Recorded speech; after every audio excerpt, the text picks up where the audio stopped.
So I saw Oppenheimer directed by the great Christopher Nolan. Before I start this review, I'm going to tell you that I'm a big Christopher Nolan fan. I've seen every single one of his movies, and I just think he's just this one revolutionary filmmaker who is just taken realistic cinema to different heights. But this review is not going to be biased. I'm going to be honest, really honest in this review. So telling you about the movie, this movie is based on J. Robert Oppenheimer, who is one of the famous person who ever lived. But we didn't know about him before we knew that Christopher Nolan is gonna make a movie on him. So he's this great physicist who is the father of atomic bomb, who created atomic bomb. So this movie is based on him. But before going to this movie, I just thought, maybe this movie is gonna be all about just building a bomb and dropping it on Hiroshima and Nagasaki. But this was not the case. This movie shows you through the eyes of Oppenheimer himself, and this movie is not only about building bombs. And it's not a spoiler, but I will tell you that you won't even get to see the bombs dropped on Hiroshima and Nagasaki. You just get to see what Oppenheimer has been through, and Christopher Nolan has showed this movie just putting you into Oppenheimer's shoes and also showing what is going on his brain. The early sequences of that energy, that atoms that you see on screen are actually what Oppenheimer is really thinking at that age when he's want to be a scientist. So, and those sequences were really brilliant. And later on, when the bombs have been dropped on Hiroshima and Nagasaki, he just feels that regret and guilt that he is the reason for killing those thousands of people. And after that, you get to see that horror in his minds, and you stop seeing those images of energy that he used to think about. So that really shows the characterization and what he is really thinking of in his mind. So I really like that, because you actually get to see the lead guy's brain and get into his brain and just feel what he's feeling and the complex brain he has. So that point of view of filmmaking, I just absolutely loved it. And the bomb detonation and this movie has used no CGI, and seeing those visuals were really mind blowing.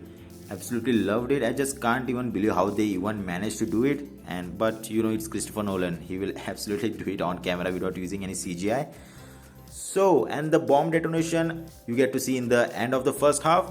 So after that, what happens and in his life, and he's also conspired of being this member of Soviet Union and being a spy to the Russians, and why that conspiracy happened and why everything happened after that, I won't tell you that because it's a spoiler-free review. So that's another story you get to see in the second half. So in the first half, you get to see how the bomb is built. In the second half, you get to see the whole politics and the conspiracy behind Oppenheimer. For me, I personally like the second half because it was so intense and so thrilling, and you just absorb into the screen, and you can see that you can feel what is happening on the screen. So the second half was really intense and scary, and this movie also has this vibe of a horror film. In some sequences in the second half, it just feels like in some sequences it's a horror film, which I absolutely loved. And the cinematography of Hoytema is absolutely brilliant. I just felt like I got teleported to 1942. It was so brilliant. He did a fantastic job in it.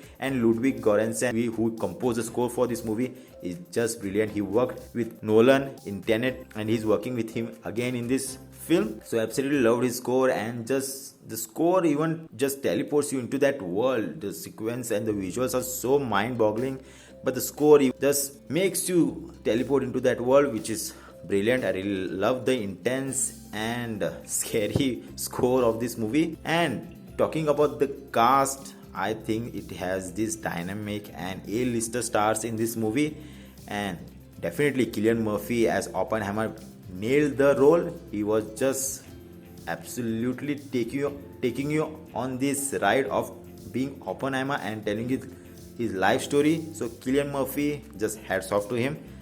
And the rest of the cast, I just can't, it's really tough to pick who did best, who outrun who, but everyone was so great. Matt Damon, Emily Blunt, and there are some sequences, and there is a scene of Gary Oldman and Rami Malek, who were just even brilliant in one single shot as well. So it's really tough to say who did well, but all of them were really brilliant. And Matt Damon and Cillian Murphy's role was just like a husband and wife who who didn't wanted to be with each other, but they really needed each other. So that was really fun dynamic to see. And Emily Blunt as Kitty Oppenheimer was really brilliant, and that dynamic of the role just tells you that how messed up life of Oppenheimer really was. So Emily Blunt as Kitty, she just nailed the role, and she was just too perfect.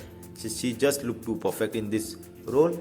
And for me, but I'm just gonna, but I have to tell you that the role of Robert Downey Jr. as Louis Strauss, he just nailed it. He just was looking like that character himself, and we haven't seen Downey, in this kind of serious roles. He's being Iron Man for too much time now. So it was really freshening to see him in such intense and serious role, and he did a fantastic job with it. And yeah, that was the review of Oppenheimer. The story of this movie just reflects on the life and the age that we are living in. That's the nuclear age. So it's a definitely must-watch film, not only for the history, but for the visuals, but for the storytelling, and for having a cinema experience of a lifetime. And after COVID, it was like that, people are just gonna go and watch big action movies or superhero movies in cinemas now. Those days are gone where people used to go watch a normal drama movie in theaters. But I used to feel upset by that, because I'm a huge drama genre lover. So I used to feel upset by that. Those days are gone now. I just wish if someone had made a good drama film, and it would be worth watching in the cinemas. And here comes Christopher Nolan and delivers that, and shows that cinema is always there, and it's not only the age of superhero movies and big action movies. If you make a good movie, definitely people are gonna watch it. Yeah, comes a huge baggage of a name of Christopher Nolan on movie, and people just going to watch that for it. But nothing takes away from a good film. So for that, I'm really thankful to Nolan to making a drama film and just letting people know that if you make a good movie, no matter the genre, people will definitely go to cinemas to watch it. Oppenheimer is a must-watch film. It is a brilliant film in every technical possible way, and it's a really brilliant story of a great physicist.